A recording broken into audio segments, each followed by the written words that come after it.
तुम्हारा आह नाम तुम्हारा, रोम रोम से निकले प्रभु जी नाम तुम्हारा, आह नाम तुम्हारा। ऐसा दो वरदान कि फिर ना पाऊं जन्म दोबारा, ऐसा दो वरदान कि फिर ना पाऊं जन्म दोबारा। रोम रोम से निकले प्रभु जी नाम तुम्हारा, नाम तुम्हारा।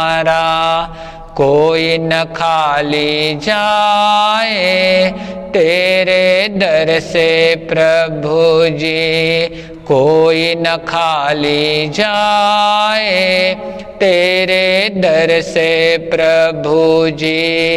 अपनी दया का हाथ सर पर रख देना प्रभु जी, अपनी दया का हाथ सर पर रख देना प्रभु जी।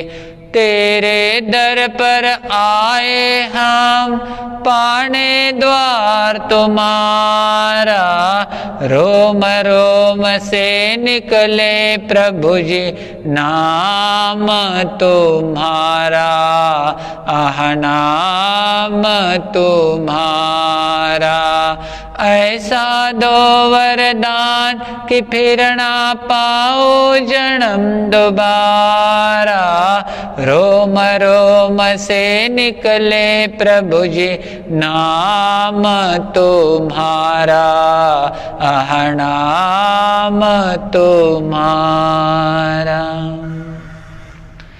मुझे ऐसा वर दे दे गुणगान करो तेरा, इस बालक के सिर पर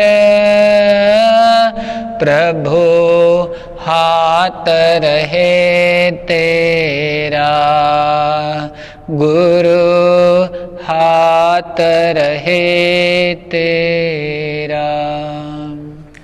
मात पिता प्रभु गुरु चरणों में प्रणवत बारंबार, हम पर किया बड़ा उपकार, हम पर किया बड़ा उपकार। पंच परमेष्टि भगवंतों के पवित्र पावन स्मृति में कोटिशाह वंदन, भगवान महावीर स्वामी के चरणों में कोटिशाह वंदन। वर्तमान आचार्य डॉक्टर पूज्य श्री शिवमुनि जी महाराज साहब के चरणों में कोटिशाह वंदन। महाराष्ट्र प्रवर्तक मौन साधक पूज्य गुरुदेव श्री कुंदन ऋषि जी महाराज साहब के चरणों में कोटिशाह वंदन। युवाचार्य पूज्य श्री महेंद्र ऋषि जी महाराज साहब के चरणों में कोटिशाह वंदन। मेरे आनंद गुरु परमात्मा तुम्हें वंदना करे मेरी आत्मा। जन जन के आस्था के केंद्र, जीवन के शिल्पकार, राष्ट्र संत आचार्य सम्राट पूज्य गुरुदेव श्री आनंद ऋषि जी महाराज साहब के पवित्र पावन स्मृति में कोटिशाह वंदन। हम सभी का परम सौभाग्य है, हमें आचार्य भगवंत जैसे गुरु प्राप्त हुए। आज हम उनकी 120वीं जन्म शताब्दी महोत्सव मनाने जा रहे हैं। कहा जाता है महापुरुष के बिना मानव जाति अधूरी ही रहती। महापुरुष जीवन में बहुत बड़े उपकार उनके हम सभी पर हुआ करते हैं। महाकवि गेटे ने भी कहा है, समाज महापुरुष बिना नहीं रह सकता। सच में मानव जाति का अर्क, मार्गदर्शन, गाइडलाइनर अगर कोई होते हैं तो वो होते हैं हमारे महापुरुष। मानव जाति के इतिहास में अगणित बार ऐसा वक्त आया है जब मनुष्य अज्ञान रूपी अंधकार में भटक गया था। ऐसी स्थिति में उसे कुछ भी सूझता नहीं था। ऐसे समय में मानव जाति के क्षितिज पर सूर्य बनकर महापुरुष उदित हुए हैं, और ऐसे जो महापुरुष है, ऐसे महापुरुष के कारण ही मानव जाति का उद्धार हो पाया है। हर संकट, विपत्ति, आपत्ति में भी महापुरुष मानव जाति के लिए संबल बनकर खड़े रह गए हैं। मानव समाज हताश, पीड़ा और भय से अज्ञान की गुंफा में बंद हुआ था। उस अज्ञान रूपी अंधकार से उन्हें दूर करने के लिए महापुरुषों ने बहुत प्रयास किया, उसे उस अज्ञान रूपी गहराई से बाहर निकाला। बेड़ियों से उसे मुक्त कर दिया और उसे खुले आकाश का लाभ दिला दिया। नई ऊर्जा, नई संवेदना, नई प्रेरणा महापुरुषों के द्वारा जीवन में मिला करती है।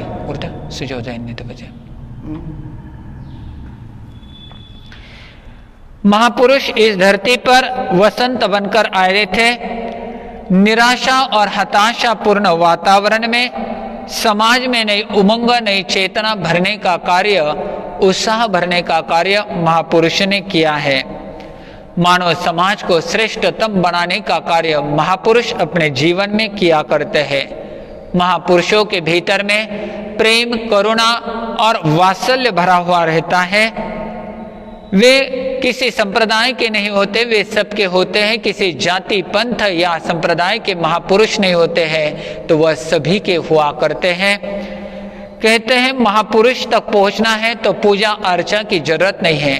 अगर महापुरुषों तक हमें पहुंचना है तो वे जिस विचार में जिए, जिस विचारों को लेकर वे आगे बढ़े हैं, उन्हीं विचारों को हमें जीवन में, आचरण में आजमाना है, तो ही हमारा जीवन सफल और सार्थक हो सकता है। समाज के शक्तिपीठ हुआ करते हैं हमारे महापुरुष। ऊर्जा देने वाले होते हैं शक्तिपीठ हमारे महापुरुष। तो ऐसे महापुरुष हमारे भीतर में नई चेतना, उमंग भरते हैं। आवश्यकता है हमें महापुरुषों के चरणों तक पहुंचने की, महापुरुषों के चरणों में आने की, तभी हमारे भीतर की शक्ति जागृत हो सकती है, हमें ऊर्जा प्राप्त हो सकती है। मानव जाति के इतिहास में हर एक युग में अलग अलग महापुरुषों ने जन्म लेकर सोई हुई जनता को जगाया है। अज्ञान में पड़े हुए मानव को अज्ञानता से हटाकर ज्ञान का प्रकाश दिया है। ऐसे महापुरुष और उनके वचन हमारे लिए वरदान सिद्ध हो जाते हैं, क्योंकि कहते हैं महापुरुषों के वचन आज भी परिजात के फूल के समान आकाश में बिखरे हुए हमें मिलते हैं। मानव कैसे सुखी बने, मानव का आत्म कल्याण कैसे हो, उसके भीतर की सोई हुई आत्मा जागृत कैसे हो, उसका कल्याण कैसे हो, उसके जीवन में सत्यम, शिवम और सुंदरम का वातावरण कैसे तैयार हो, इसके लिए हमेशा महापुरुष तत्पर रहते हैं, मेहनत करते हैं। और जगह जगह पर जहाँ पर अराजकता फैलती है, अज्ञान बढ़ते हैं, अंधविश्वास बढ़ता है, उस समय पे इस धरती पर कोई ना कोई महापुरुष जरूर जन्म लेता है। और जन्म लेकर नई क्रांति, समाज को नई चेतना, नई ऊर्जा, नई उत्साह देकर उसके जीवन की दिशा और दशा बदलने का काम महापुरुष करते हैं। महापुरुष वे होते हैं जो दीन दुखियों के दुखों को दूर करने का प्रयास करते हैं। महापुरुष वो होते हैं जो दुर्गति में पड़े हुए प्राणी को उठाकर सद्गति में प्रस्थापित करते हैं। महापुरुष वे होते हैं दुर्गजों को सज्जन बनाने का प्रयास करते हैं। महापुरुष वो होते हैं असंस्कृत जीवन को संस्कृत बनाने का प्रयास करते हैं। ऐसे महापुरुष धरती के लिए वरदान सिद्ध हुआ करते हैं। कहाँ भी गया है ना, डालियां न होती तो फूल लटकते ही रहते, डालियां न होती तो फूल लटकते ही रहते। महापुरुष इस धरती पर नहीं होते तो हम सारी भटकते रहते हैं। तो ऐसा जीवन महापुरुषों का होता है। स्व पर उपकारी जिनका जीवन होता है, ऐसे महापुरुष ये सभी के होते हैं। ऐसे ही एक आलोक में विरल ऐसे महापुरुष का जन्म इस भारत की धरा पर हुआ। भारत की भूमि यह कृषि और ऋषि प्रधान भूमि है। यहाँ पर अनेक आत्माओं ने जन्म लिया है। समाज को नई चेतना, नई ऊर्जा, नई शक्ति दी है। मानव जाति के लिए ये महापुरुष वरदान सिद्ध हुए हैं, क्योंकि उन्होंने हर एक व्यक्ति के भीतर में नया संचरण, उसके जीवन की दिशा और दशा बदलने में बड़ा कार्य किया है। ऐसे महापुरुष और ऐसी भारत की भूमि, उस भूमि पर महाराष्ट्र जो बड़ा राष्ट्र है, ये महाराष्ट्र भी संतों की कर्म, जन्म और निर्वाण भूमि रही हुई है। ऐसी परंपरा में संत एकनाथ, रामदास, ज्ञानेश्वर, छत्रपति शिवाजी महाराज, रामदास स्वामी जैसे अनेक महापुरुषों ने इस महाराष्ट्र की धरती पर जन्म लिया है। जन्म लेकर सोई हुई जनता को जगाने का प्रयास किया है। धर्म का प्रचार और प्रसार करते हुए सुप्त आत्मा को जगाने का प्रयास उन्होंने किया है। तो ऐसे महापुरुष विरले हुआ करते हैं। ऐसे महापुरुषों के अनेक अलग अलग उपकार हम पर हुए हैं। आइए इन महापुरुषों की श्रृंखला में एक ऐसे जबरदस्त महापुरुष 19वीं शताब्दी के समाप्ति तक अंत में हुए हैं, जिनके कारण इस युग में नई चेतना, नया संचारण मिला, नई दशा समाज को, देश को, राष्ट्र को मिल गई है। ऐसे महापुरुष ऋषि संप्रदाय में जिनका नाम बहुत गौरव के साथ लिया जाता है, ऐसे महापुरुष जिनके भीतर में आनंद, जिनके पास जो भी आता था आनंद से अपनी झोली भरकर ले जाता था, ऐसे महापुरुष जिनके पास आने से कोई भी खाली नहीं जाता था, जिनके पास अहम नहीं था लेकिन वह स्वयं अरहम के पूरा उपासक थे, अरिहंत के उपासक थे। ऐसे महापुरुष राष्ट्र संत आचार्य सम्राट पूज्य गुरुदेव श्री आनंद ऋषि जी महाराज साहब आज भारतवर्ष पर जिनके अनंत अनंत उपकार है, जिनके कारण महाराष्ट्र में एक नई क्रांति, एक नया चैतन्य उत्पन्न हुआ, देश भर जिनका परिभ्रमण हुआ, ऐसे पूज्य गुरुदेव श्री आनंद ऋषि जी महाराज साहब, इनका जन्म महाराष्ट्र के अहमदनगर जिले के पाथर्डी तहसील के चिचोंडी जैसे छोटे गांव में हुआ।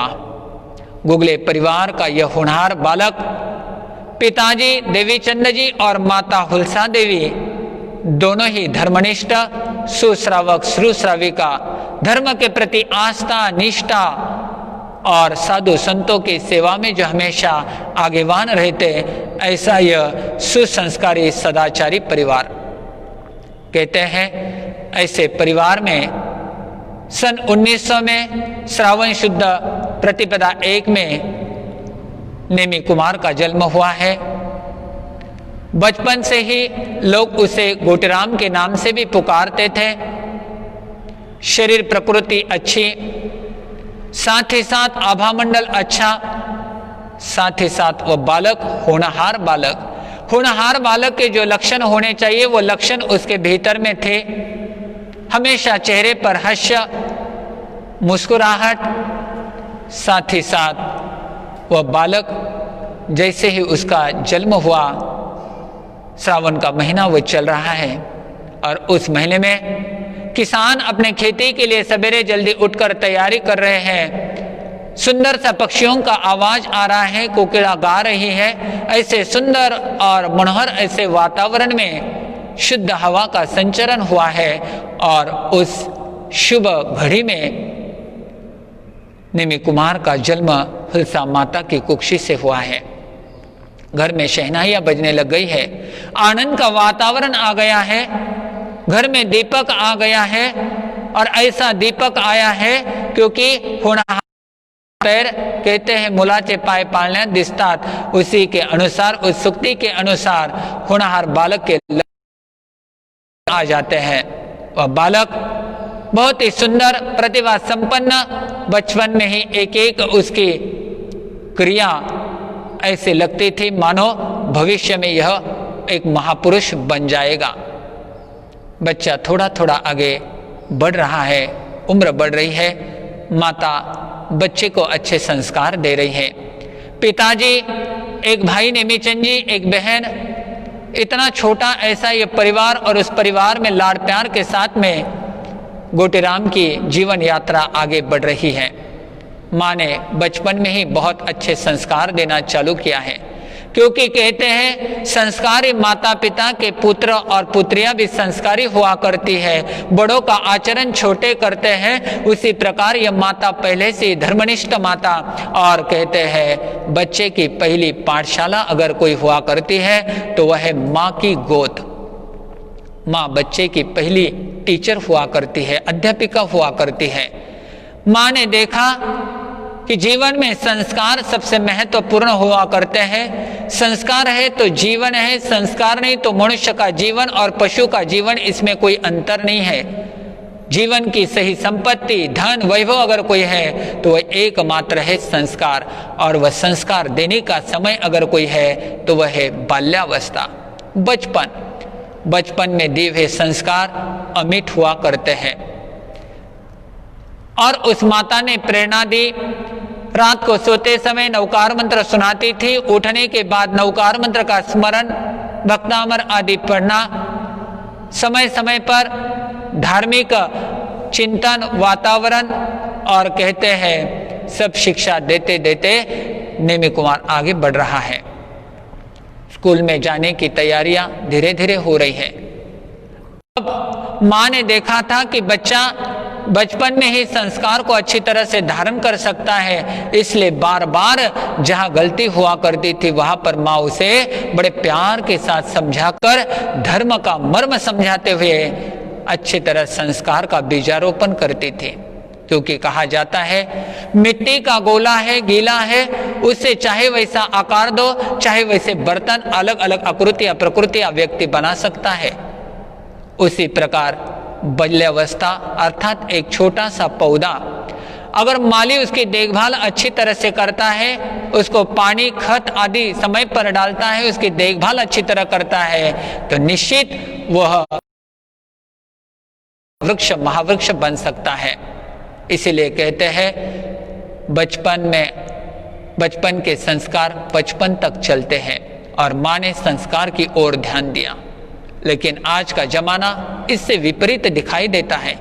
आज हम देखते हैं कि माता पिता इस कंप्यूटर और कंपटीशन के युग में अपने बच्चे को कॉम्पिटिटिव बहुत बनाना चाहते हैं।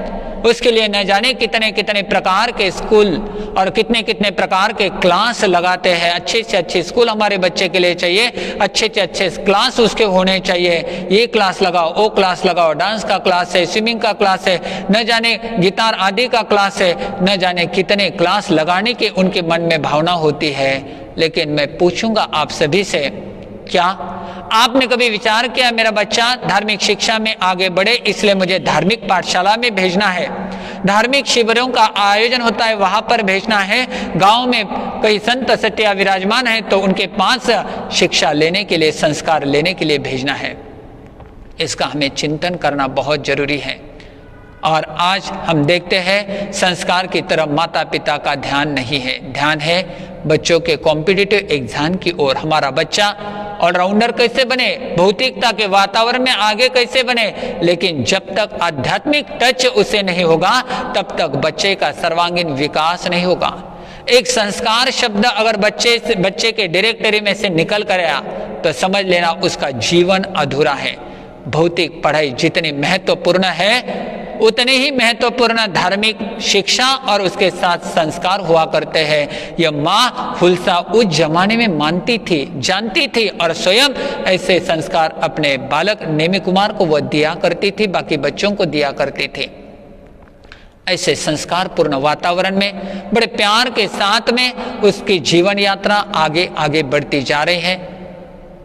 वह छोटा सा बालक सभी के आंखों का तारा, माँ के दिल का तो वह कले टुकड़ा ही था, पिता के नैनों का वह तारा था और सभी का चाहता था, क्योंकि छोटे बच्चे सभी को पसंद आते हैं। और कुछ बच्चे ऐसे होते हैं, हर किसी को लगता है उस बच्चे को मैं ले लूं, उसके साथ बातचीत करो, क्योंकि ये बच्चे भगवान की देन हुआ करते हैं। कहा भी गया ना, भगवान का रूप बच्चों में दिखाई देता है। बच्चे मन के सच्चे, सारे जग के आंखों के तारे, ये वो नन्हे फूल है जो भगवान को लगते प्यारे, बच्चे दिल के सच्चे। ऐसा वो बच्चा दिल का सच्चा था। बचपन से ही गायन कला के लिए उसे बहुत रुचि रही है।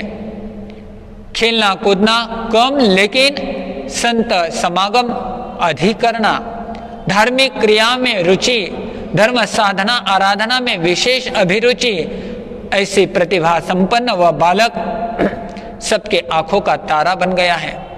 गांव में अलग अलग संप्रदाय के, अलग अलग धर्मों के धर्मगुरु आया करते थे, और जैसे वह आते थे नेमी कुमार सबसे पहले वहां पर उपस्थित होता था। उसका आवाज भी इतना प्रकृति की देन कहो, वरदान कहो, आवाज में इतनी मिठास थी, जो भी सुनता मंत्र मुग्ध हो जाता। और कीर्तन के पहले, प्रवचन के पहले नेमी कुमार को भजन गाने के लिए जरूर जरूर कहा जाता। सभी उसे बहुत चाहते थे, उसके आवाज को चाहते थे। माता पिता की खुशी का कोई पार नहीं था, क्योंकि हर कोई आता तो भूरी भूरी प्रशंसा उस नेमी कुमार की माता पिता के सामने कर देता, और माता पिता का दिल खुश हो जाता। वही माता पिता भाग्यशाली जो अपने बच्चों को संस्कार देते, या जिन बच्चों के संस्कार के द्वारा माता पिता का नाम गौरव और बढ़ जाता, कुल के गौरव को बढ़ा देते हैं, वे बच्चे बड़े भाग्यशाली हुआ करते हैं, और उनके माता पिता भी बड़े भाग्यशाली हुआ करते हैं। ऐसे करते करते आगे नेमी कुमार की यात्रा बढ़ रही है। स्कूल प्रारंभ हुआ, माँ ने जाना दुनिया में आगे चलना है तो भौतिक पढ़ाई भी जरूरी है, उसका भी ज्ञान होना बालक को जरूरी है। धार्मिक संस्कार, धार्मिक शिक्षा के साथ साथ भौतिक पढ़ाई भी चल रही है, और ऐसी पढ़ाई करते करते वह आगे बढ़ रहा है। स्कूल में भी अत्यंत एकाग्रता के साथ में वह धार्मिक स्कूल की पढ़ाई कर रहा है। टीचर जो भी पढ़ा रहे हैं उसे अच्छी तरह से वह ग्रहण कर रहा है, और कुछ ही दिनों में सभी टीचर यानी अध्यापक अध्यापिकाओं का वह चाहता बन गया है, क्योंकि बहुत जल्दी उसे याद होता था। विचक्षण ऐसी बुद्धि उसके पास में थी। उस बुद्धि के बदौलत तुरंत अध्यापक जो पढ़ा रहे हैं उसे वह ग्रहण कर लेता था, याद कर लेता था, और कक्षा में हमेशा प्रथम क्रमांक से वह उत्तीर्ण हुआ करता था। इसलिए अध्यापक अध्यापिका भी माता पिता के पास जब आते थे तो बड़े खुश होते, कुमार की भूरी भूरी प्रशंसा भी वे किया करते थे। ऐसी सुंदर जीवन यात्रा आगे बढ़ते बढ़ते पहली की कक्षा, दूसरी की कक्षा, तीसरी की कक्षा, और नेमी कुमार पहुंच गया है चौथी की कक्षा में। जैसे ही चौथी की कक्षा में पहुंच गया, ऐसा क्या हुआ जिसके कारण नेमी कुमार के मन में एक नया मोड़ लिया। जीवन की दिशा और दशा बदल गई, जीवन के लिए एक टर्निंग पॉइंट उनके सामने आ गया। ऐसी कौन सी घटना हो गई, क्या हो गया कि इस प्रकार नेमी का जीवन बदल गया, जीवन की दिशा और दशा बदल गई। हम यह सुनेंगे आनंद यात्रा क्रमशः आगे के एपिसोड में। ओम शांति शांति शांति। अज्ञानतिमिरान्धानां ज्ञानाञ्जनशलाकया चक्षुरुन्मीलितं येन तस्मै श्रीगुरवे नमः। तस्मै श्रीगुरवे नमः। परम श्रद्धेय महामहिम गुरुदेव के चरणों में वंदन। समादरणीय संत वृंद, धर्म प्रेमी भाइयों, माता और बहनों, सुंदर मार्मिक हृदय स्पर्शी शब्दों में अभी अभी हमारे आलोक ऋषि जी ने आचार्य भगवंत के जीवन पर प्रकाश डाला है। आचार्य भगवंत एक छोटे से गांव चिचोंडी, अहमदनगर जिले के पाथर्डी तालुके के अंदर एक छोटा सा कस्बा जो चिचोंडी नाम से प्रसिद्ध है, जहाँ पर आचार्य भगवंत ने जन्म लिया है। उस कारण से आज वह पूरे देश में जिसका नाम प्रख्यात हुआ है वह चिचोंडी गांव, और वहाँ देवीचंद जी सरीखे श्रद्धावान श्रावक और हुलसा माता सरीखे पवित्र सन्नारी ऐसी सुसंस्कारी महिला वहाँ पर विराजमान है।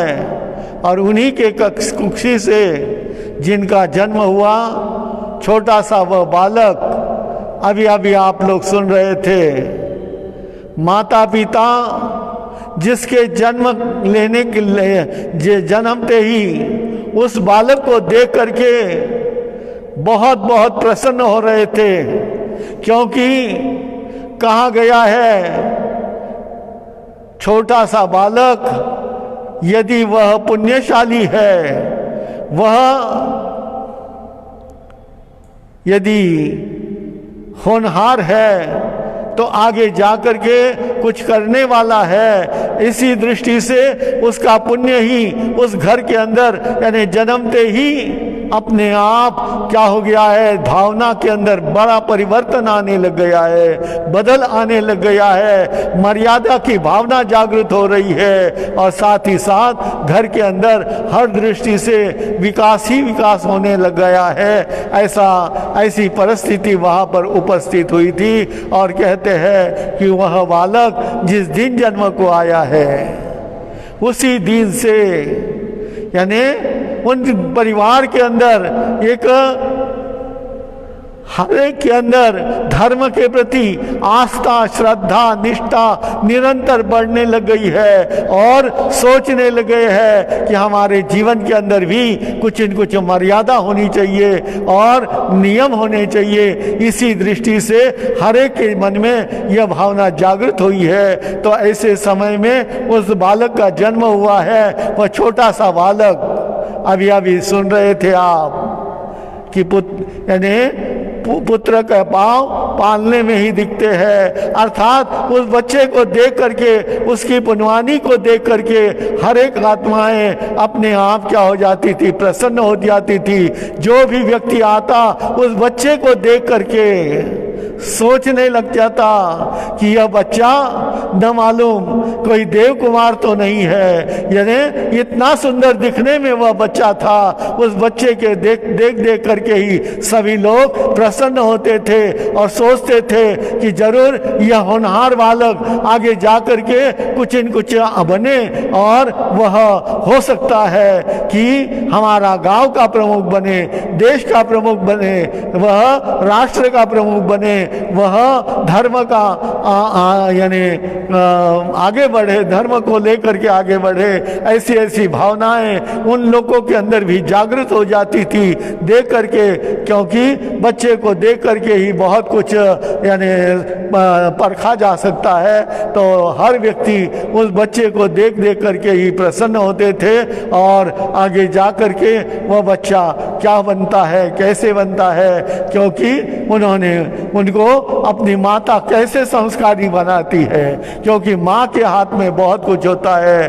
पाळण्याची दोरी जिच्या हाती पाळण्याची दोरी तीच जगा उद्धरी, यानी ऐसी एक कहावत मराठी में है। तो कहते हैं कि जगत का उद्धार करने का क्षमता किसी एक एक बच्चे में रहती है, संभावना है उसके अंदर। उस संभावना को प्रकट करने के लिए माता आगे क्या क्या कर रही है आगे देखेंगे। संक्षेप में इतना ही कह करके मैं अपने शब्दों को विराम देता हूँ। बोलो भगवान महावीर स्वामी की जय। आनंद आनंद गाए जा, चरणों में शीश झुकाए जा। जय आनंद आनंद गाए जा, ऋषिवर आनंद का नाम रटो, कलिमल भावों से दूर हटो, यह गीत रसिक सुनाए जा। जय आनंद आनंद गाए जा, चरणों में शीश झुकाए जा। जय आनंद आनंद गाए जा।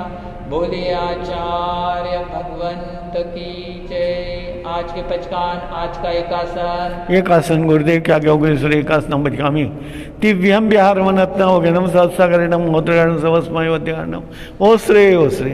आज का आइम्बिलम बचकामी विगे गेलगे संसेटन उपकृति लेवाले वन सत्सागरणम मोत्रगणम सवस्मयोद्यानम ओश्रे ओश्रे। आज का एक उपवास गुरुदेव क्या योगेश्वर अवड्डम बचकामी दिव्यम विहार वनत्न ओगनम सत्सागरणम मोत्रगणम सवस्मयोद्यानम ओश्रे ओश्रे।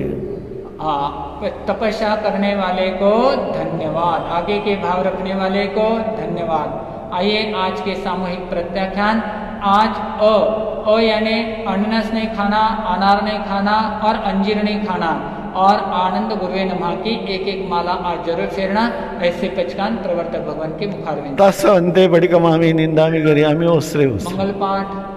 गुरुदेव की आज्ञा। चत्तारि मंगलम अरिहंता मंगलम सिद्धा मंगलम साहु मंगलम केवली पन्नतो धम्मो मंगलम। चतारि लोकोत्तमा अरिहंता लोकोत्तमा सिद्धा लोकोत्तमा साहु लोकोत्तमा केवली पन्नतो धम्मो लोकोत्तमा। चतारि शरणम भोज्यामि अरिहंते शरणम भोज्यामि सिद्धे शरणम भोज्यामि साहु शरणम भोज्यामि केवली पन्नतो धम्मो शरणम भोज्यामि। अरिहंतों का शरणा, सिद्धों का शरणा, साधु शरणा, केवली प्ररूपी दया धर्म का शरणा, चार शरणा दुख करना सुख करना और शरणानी कोई। जो भव्य प्राणी आदरे तो अक्षय अविचल अंगुष्ठे अमृत वर्षे लभितणा भंडार, श्री गुरु गौतम समरे मनवांचित फलदाता। भावे भावन भाविये भावे दीजे दान, भावे धर्म हरा दिए भावे केवल ज्ञान, पावे पद निर्वाण। पंच परमेष्टि भगवान की जय। आचार्य भगवंत की जय। महाराष्ट्र प्रवर्तक पूज्य गुरुदेव श्री कुंदन ऋषि जी महाराज साहब की जय। आज के आनंद की जय।